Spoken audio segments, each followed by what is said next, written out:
तो बच्चों, कैसे हो? कैसी चल रही है आपकी पढ़ाई? रोज थोड़े थोड़े सवाल करेंगे, थोड़े डाउट्स क्लियर होंगे और हम आगे बढ़ते रहेंगे। अब है 123/4 किसके बराबर है? 29.50, 30.25, 30.50 या 30.75। कुछ बच्चे तो डायरेक्ट ही टिक कर देते किसी में। ऐसे गलती मत करना। सवाल कैसे करते हैं वो देखिए। 123 डिवाइडेड बाई 4 12 में डालेंगे, इसमें डिवाइड करेंगे। 4 3 जा 12, माइनस किया तो यहाँ भी जीरो आया, यहाँ भी जीरो आया। अब 3 नीचे आया, तो अब कितनी बार जा रहा है? 4 0 0 और 3 हमारा बैलेंस आ गया। अब हमें डेसिमल में देखना है आंसर, तो पॉइंट लगाएंगे और यहाँ 0 आ जाएगा। 4 7 अब हम सब्ट्रैक्ट करेंगे इसे, तो हमारा यहाँ 2 आ गया और 0। 4 5 20, तो हमारा आंसर 30.75। तो हमारा डी वाला आंसर करेक्ट है। प्रश्न है 3.75 का साधारण भिन्न कौन सा है? तो इसको भिन्न में निकालना है, मतलब इसको फ्रैक्शन में निकालना है। तो हम क्या करेंगे?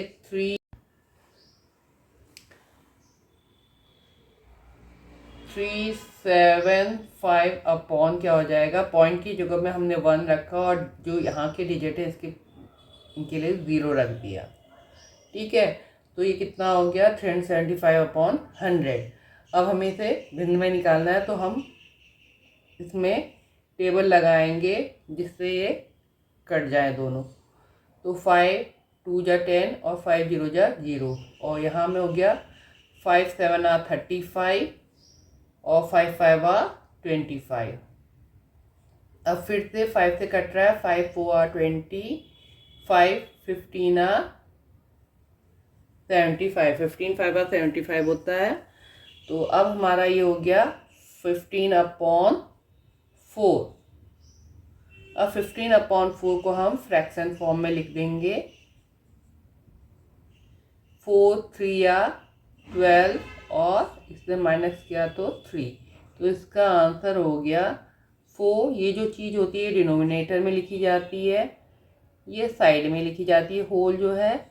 और जो हमारा शेष है, मतलब रिमाइंडर है, वो हमारा न्यूमरेटर की जगह में लिखा जाएगा। तो हमारा आंसर हो गया 3/4।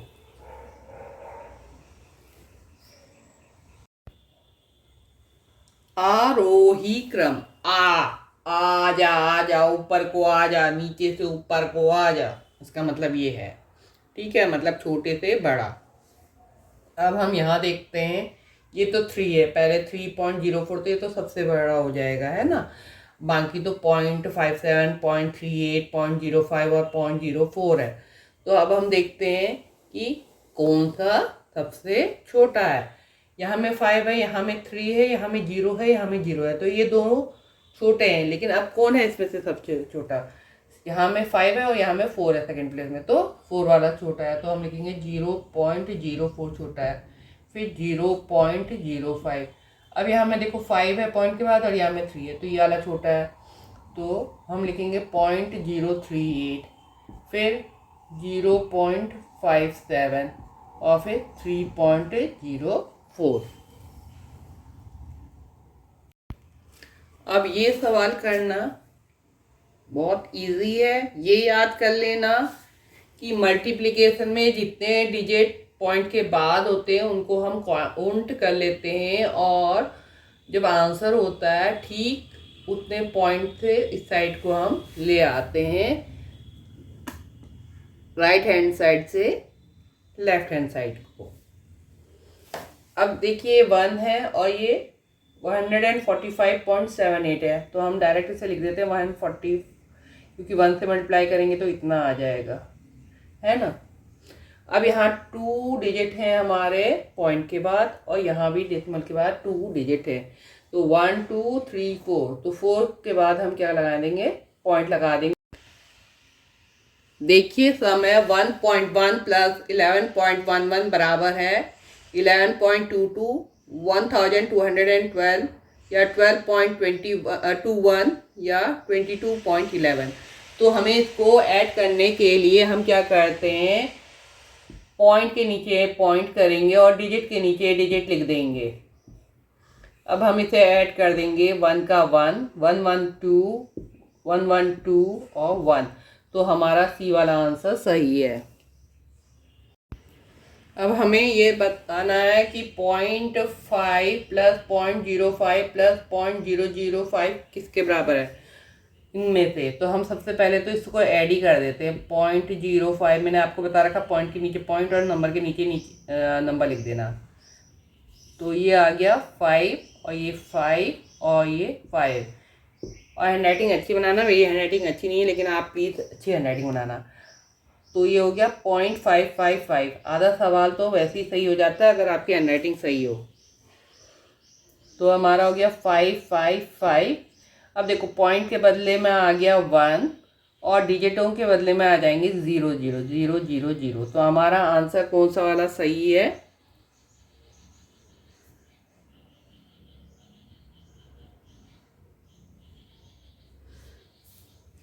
देखिए 5 1 5, 5 1 5, 5 1 5, 5 2 10, 5 0 0, 5 0 0। तो हमारा आंसर बी वाला सही है। देखो 0.220 माइनस 0.202 बराबर है 0.082 या 0.018 या 0.180 या 0.982। तो हम पहले मैंने आपको बता रखा है 0.220 जैसे है, ठीक पॉइंट के नीचे पॉइंट लगाओगे और फिर नंबर के नीचे नंबर लिखेंगे। अब हमें इसे सब्ट्रैक्ट करना है। इस बेचारे के पास तो था नहीं, तो इसने जैसे पड़ोसी से उधार मांगते इसने इससे उधार मांगा। इसने बोला ले भाई तुझे एक उधार दे देते हैं, और ये बच गया 1। ये हो गया 10, 10 माइनस 2 8 हो गया, 1 का 1 हो गया और 2 माइनस 2 0 हो गया और यहाँ पॉइंट हो गया। तो आंसर हमारा हो गया बी वाला 0.018। एक रेडियो 500 रुपये में खरीदा जाता है जबकि 550 रुपये में बेचा जाता है, लाभ या हानि। अब देखो इतने में तो तुमने खरीदा मतलब कॉस्ट प्राइस हो गया, और ये इतने में बेचा, ये हो गया तुम्हारा सेलिंग प्राइस। अगर तुम्हारा बेचने का मूल्य, तो अगर आपका बेचने का मूल्य ज़्यादा है खरीदते, तो तुम्हारा क्या हो जाएगा, तुम्हें लाभ हो जाएगा, मतलब प्रॉफिट होगा। अब प्रॉफिट जो भी है जब, तो हमारा क्या हो गया SP माइनस CP हो गया, क्योंकि हमारा है प्रॉफिट, बेचने वाला हमारा ज़्यादा है, मतलब ये हो गया आपका लाभ। प्रॉफिट मतलब लाभ। तो हमारा खरीदा वाला मूल्य जो खरीदा था वो था 500 रुपये का, और जो हमने बेचा वो है 550 रुपया। तो जब हम इसको घटाते हैं तो हमारा कितना हो गया, 50 रुपये की हमें क्या होगी, नफ़ा हो गया, मतलब लाभ हो गया, प्रॉफिट हो गया।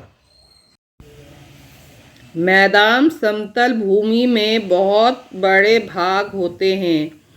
वे सामान्यतः मध्य समुद्री तल से 200 मीटर से अधिक ऊंचे नहीं होते हैं। कुछ मैदान काफ़ी समतल होते हैं, कुछ उर्मिल और तरंगित हो सकते हैं। अधिकांश मैदान नदियों तथा उसकी सहायक नदियों के द्वारा बने हैं। नदियाँ पर्वतों के ढालों पर नीचे की ओर बहती है तथा उन्हें अपरदित कर देती है।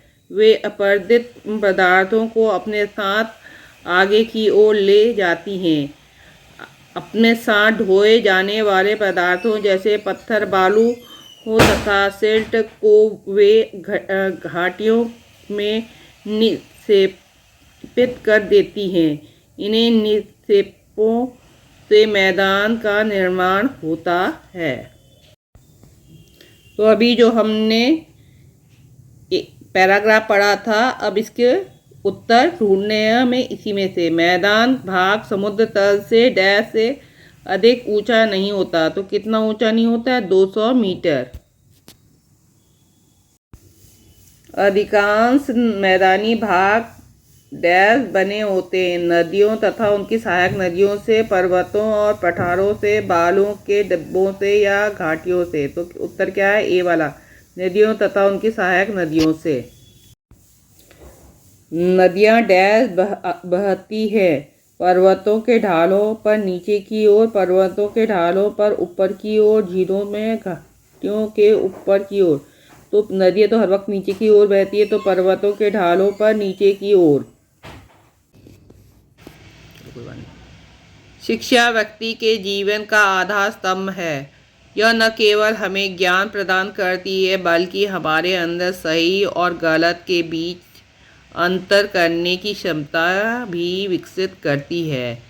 शिक्षित व्यक्ति समाज में सक्रिय भूमिका निभाता है और अपने अधिकारों तथा कर्तव्यों को ढंग से समझाता है। शिक्षा प्रगति और विकास का मूल मंत्र है। जब आप पैराग्राफ पढ़ें तो उसे 2-3 बार पढ़ें ताकि आप सही से उत्तर दे पाएँ।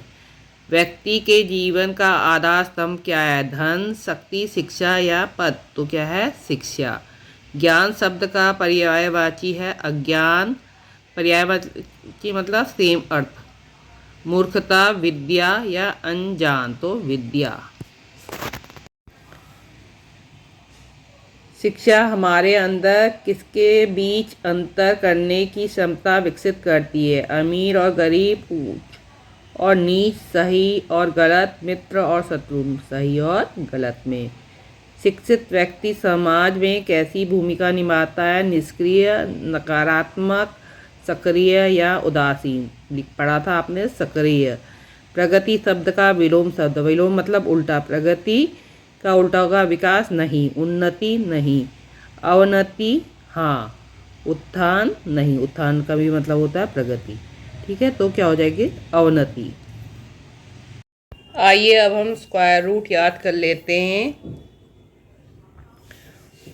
स्क्वायर रूट का मतलब हुआ वही नंबर से उसी नंबर को मल्टीप्लाई करना। 1 1 1, 2 2 4, 3 3 9, 4 4 16, 5 5 25, 6 6 36, 7 7 49, 8 8 64, 9 9 81, 10 10 100, 11 11 121, 12 12 144, 13 13 169, 14 14 196, 15 15 225, 16 16 256, 17 17 289, 18 18 324, 19 19 361, 20 20 400। तो बच्चों इसे याद कर लेना।